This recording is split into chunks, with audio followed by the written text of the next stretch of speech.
কোনো মিল নেই ছবির সাথে।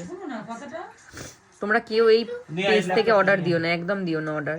সবাইকে রিকোয়েস্ট করব ভিডিওটা একটু মন দিয়ে দেখার জন্য, পরবর্তীকালে এই ভিডিওটা তোমাদের জন্য হেল্পফুল হতে পারে। কারণ যে স্ক্যামটা আমাদের সাথে হয়েছে আমরা কেউই চাই না তোমাদের সাথে হোক, তাই ছোট্ট ইনফরমেশনটা তোমাদের জন্য। কিছুদিন আগে ফেসবুক পেজ থেকে আমার এক দিদি ওর বিয়ে বাড়িতে পরার জন্য একটা শাড়ি অর্ডার করেছিল, সেটারই একটা বাজে এক্সপিরিয়েন্স তোমাদের সাথে শেয়ার করতে চলেছি। এটা এই পেজ থেকে অর্ডার দেওয়া পুষ্পধন।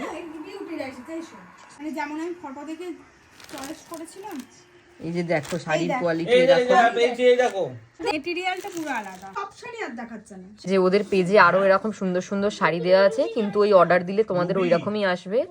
একদম বাজে এক্সপিরিয়েন্স আমাদের সাথে।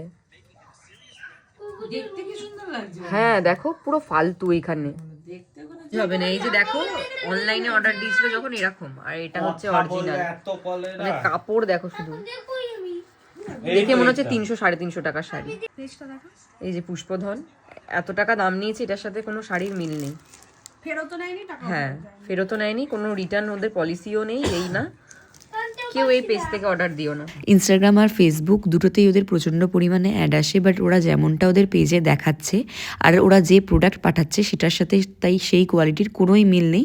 তো এটাই তোমাদের সাথে শেয়ার করা ছিল, তোমরাও সাবধান হয়ে যাও।